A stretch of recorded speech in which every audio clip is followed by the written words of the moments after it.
ವೀಕ್ಷಕರ, ಈ ವಿಡಿಯೋದಲ್ಲಿ ಈ ವಾಸ್ತವಿಕ ಬದುಕಿನ ಕೆಲವು ಮಹತ್ವದ ವಿಷಯಗಳು ಈ ವಿಡಿಯೋದಲ್ಲಿ ಹೇಳಿದ್ದೇನೆ. ಇಲ್ಲಿ ಕರ್ಮವು ಯಾರದೂ ಸಾಲ ಇಟ್ಟುಕೊಳ್ಳೋದಿಲ್ಲ. ಇವತ್ತು ನೀವು ಬೇರೆಯವರಿಗೆ ಹಿಂಸೆ, ಕಷ್ಟಗಳು, ತೊಂದರೆಗಳು ಕೊಡ್ತೀರೋ, ನಾಳೆ ಅದುವೇ ನಿಮ್ಮ ಹತ್ತಿರ ತಿರುಗಿ ಬರ್ತದೆ.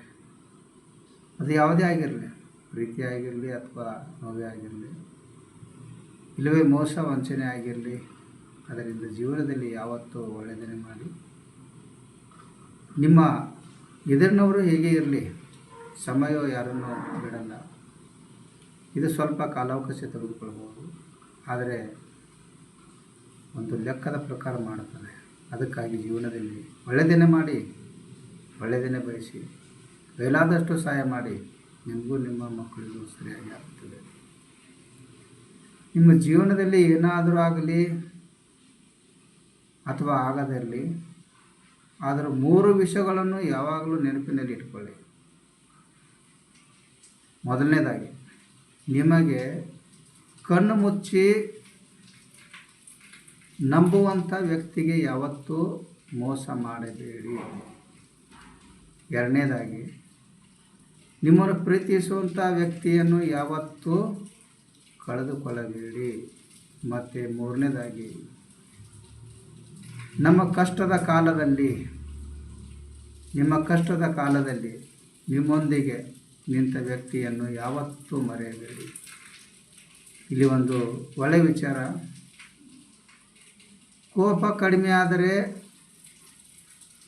ಮಾತು ಮೃದುವಾಗುತ್ತದೆ, ಮತ್ತು ಅಹಂಕಾರ ತಗ್ಗಿದ್ದರೆ ಸಂಬಂಧಗಳು ಸುಂದರವಾಗುತ್ತವೆ. ಇವುಗಳನ್ನು ಬಿಡುವುದು ಸೋಲಲ್ಲ, ಅದು ನಿಜವಾದ ಗೆಲುವು. ಅಹಂಕಾರ ತಲೆಯಿಂದ ತೆಗೆದುಹಾಕಿ. ಈ ಬದುಕಿನ ಕೆಲವು ಕೈ ಸತ್ಯ, ಯಾರು ಯಾರಿಗೆ ಆಗಲ್ಲ. ನಮ್ಮವರು ತಮ್ಮವರು ನಮಗಾಗುವರು, ನಮ್ಮ ಸಂಬಂಧಿಕರು ಅನ್ನೋದು ಇದೆಲ್ಲ ಹುಚ್ಚು ಭ್ರಮೆ ಅಷ್ಟೆ. ಈ ಸಂಸಾರ ಎಂಬ ಸಾಗರದಲ್ಲಿ ಈಜಿ ದಡ ಸೇರುತ್ತೇನೆಂಬ ಆತ್ಮವಿಶ್ವಾಸ ಇದ್ದರೆ ನೀನು ದಡ ಸೇರುತ್ತೀಯ. ಮತ್ತು ಇಲ್ಲಿ ಯಾರು ನಿನ್ನ ಜೊತೆಯಲ್ಲಿ ಕೊನೆಯವರೆಗೂ ಇರಲ್ಲ. ನಿನ್ನ ಒಡ ಹುಟ್ಟಿದವರು, ನಿನ್ನ ಆತ್ಮೀಯ ಗೆಳೆಯರೇ, ನಿನ್ನ ಸಂಬಂಧಿಕರು, ಬಂಧು ಬಳಗದವರು ಯಾರೂ ಇರಲ್ಲ. ಎಲ್ಲರೂ ಅವರವರು ಅವರ ಸಂಸಾರದಲ್ಲಿ ಇರುತ್ತಾರೆ. ಅವರ ಕೆಲಸ ಇದ್ದಾಗ ಬರ್ತಾರೆ, ಕೆಲಸ ಮುಗಿದ ಮೇಲೆ ಹೋಗುತ್ತಾರೆ. ನೀವು ಎಷ್ಟು ಅವರನ್ನು ಉಳಿಸಿಕೊಳ್ಳಲು ಪ್ರಯತ್ನ ಪಡ್ತೀರೋ ಅಷ್ಟೇ ನೋವು ಪಡುತ್ತೀರ. ಅದಕ್ಕೆ ಸತ್ಯ ಅಕ್ಸೆಪ್ಟ್ ಮಾಡಿಕೊಂಡು ಒಬ್ಬಂಟಿಯಾಗಿ ಇರುವುದನ್ನು ಕಲಿತುಕೊಳ್ಳಿ. ಇಲ್ಲಿ ಜನ ಯಾವಾಗ ಬದಲಾಗುತ್ತಾರೋ ಅಂತ ಹೇಳೋದಕ್ಕೆ ಆಗಲ್ಲ. ಇಲ್ಲಿ ವಿದ್ಯೆ ಕಲಿಸುವುದು ಭಾಳ ದೊಡ್ಡದಲ್ಲ, ಡಿಗ್ರಿಗಳು ಪಡೆದುಕೊಳ್ಳುವುದು ಭಾಳ ದೊಡ್ಡದಲ್ಲ, MPhil PhD ಪಾಸಾಗೋದು ಮುಖ್ಯವಲ್ಲ, ಎಷ್ಟು ಓದಿದ್ದೇನೆ ಅನ್ನೋದು ಮುಖ್ಯವಲ್ಲ, ಆ ಓದಿನಿಂದ ನೀವೆಷ್ಟು ತಿಳಿದುಕೊಂಡಿದ್ದೀರಿ ಅನ್ನೋದು ಮುಖ್ಯ.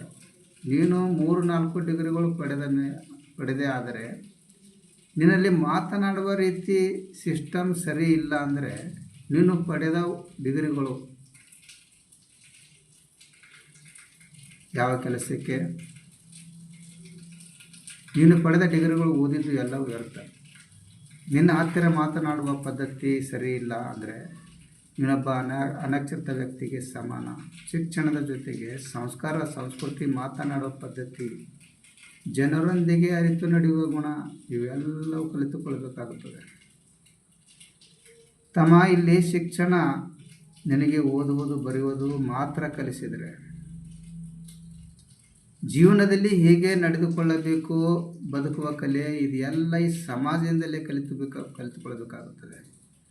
ಮಕ್ಕಳಿಗೆ ಸಂಸ್ಕಾರ ಕಲಿಸಬೇಕು. ಸಂಸ್ಕಾರ ಇದ್ದ ಮಗನು ತಂದೆ ತಾಯಿಯವರಿಗೆ ನೋಡುತ್ತಾನೆ. ಸಂಸ್ಕಾರ ಇದ್ದ ಮಗ ಸಮಾಜದ ಒಳಗೆ ಭಾಳ ದೊಡ್ಡವನಾಗಿ ಬೆಳೆಯುತ್ತಾರೆ. ಶಿಕ್ಷಣ ಕಲಿತವರು ಎಷ್ಟು ದೇಶಗಳು ಹಾಳು ಮಾಡಿಲ್ಲ, ಓದಿದವರು ಎಷ್ಟು ಊರು ಹಾಳು ಮಾಡಿಲ್ಲ. ಓದಿದವನು ಎಷ್ಟು ಜನರಿಗೆ ಹಾಳು ಮಾಡಿಲ್ಲ, ಎಷ್ಟು ಮಂದಿ ಮನೆ ಹಾಳು ಮಾಡಿಲ್ಲ.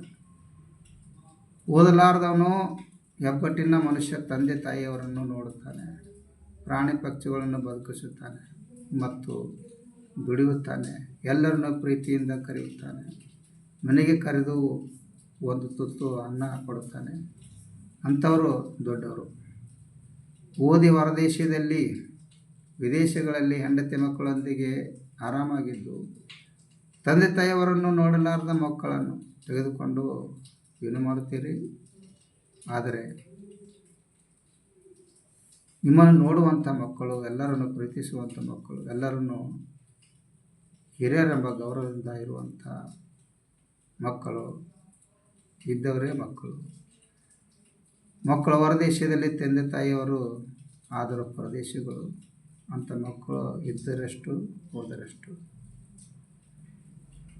ಜೀವನ ಅನ್ನೋದು ಕೊನೆ ಇಲ್ಲದ ಪಯಣ ಇದ್ದಂತೆ. ಇದಕ್ಕೆ ಕೊನೆ ಇಲ್ಲ, ಅಂತ್ಯನೂ ಇಲ್ಲ. ಹುಟ್ಟು ಇಲ್ಲದ ಅಡಿಗಿನಂತೆ, ದಿಕ್ಸೂಚಿ ಇಲ್ಲದ ಅಡಿಗಿನಂತೆ ಇಲ್ಲಿ ಅರ್ಥವಿಲ್ಲದ ಪ್ರಶ್ನೆಗಳು, ಅರ್ಥವಿಲ್ಲದ ನೋವುಗಳು, ನಿದ್ದೆ ಇಲ್ಲದ ರಾತ್ರಿಗಳು, ನೆಮ್ಮದಿ ಇಲ್ಲದ ಹಗಲುಗಳು, ಮರೆತು ಹೋದ ಮನಸ್ಸುಗಳು, ಮರೆಯದೆ ಬರುವ ಕಣ್ಣೀರ ಹನಿಗಳು, ಕಳೆದ ಹೋದ ನಿನ್ನೆಗಳು, ಕಾಣದೆ ಬರುವ ನಾಳೆಗಳು, ಆದರೂ ಸಾಧ್ಯವಿಲ್ಲದೆ ಸಾಗುತ್ತವೆ ಬದುಕಿನ ಹೆಜ್ಜೆಗಳು. ಏನು ಜೀವನಪ್ಪ ಇದು? ಇಲ್ಲಿ ಕೆಟ್ಟವನಾಗಿದ್ದರೆ ಕರ್ಮ ಬೇಡಂಗಿಲ್ಲ, ಮತ್ತು ಒಳ್ಳೆಯವನಾಗಿದ್ದರೆ ಈ ಸಮಾಜ ಬೇಡಂಗಿಲ್ಲ. ಸುಮ್ಮನೆ ಮನೆಯಲ್ಲಿ ಕುಳಿತುಕೊಂಡ್ರೆ ಮನೆಯವರೇ ಬೇಡಂಗಿಲ್ಲ. ಸಂಸಾರ ಬಿಟ್ಟು ಎಲ್ಲ ಕಡೆ ಹೋಗಂಗಿಲ್ಲ. ಮನೆಯಾಗಿದ್ದರೆ ಮರ್ಯಾದೆ ಇರಲ್ಲ, ಹಣ ಇಲ್ಲದಿದ್ದರೆ ಗೌರವ ಸಿಗಲ್ಲ. ಇಲ್ಲಿ ಜಗತ್ತು ಮೋಸದಿಂದ ಕೂಡಿದೆ.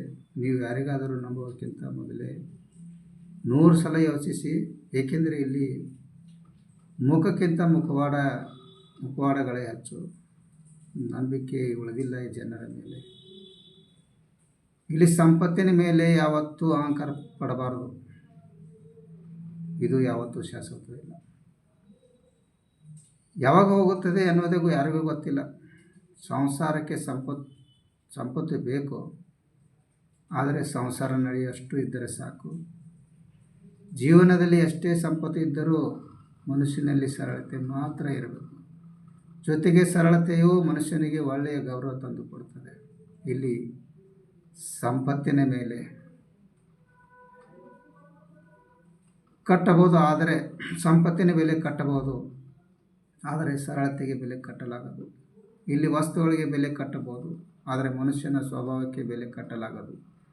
ಒಡೆದ ಹೋದ ಕನ್ನಡಿ ಮತ್ತೆ ಮೊದಲಿನ ಥರ ಇರಲು ಸಾಧ್ಯವಿಲ್ಲ. ಹಾಗೆ ಮನುಷ್ಯನ ಮನಸ್ಸು ಒಂದು ಸಲ ಕಡಿದು ಹೋದ ಮೇಲೆ ಮೊದಲಿನಂತೆ ಇರಲು ಸಾಧ್ಯವಿಲ್ಲ. ಇದು 100ಕ್ಕೆ 100 ಸತ್ಯ ಮಾತು.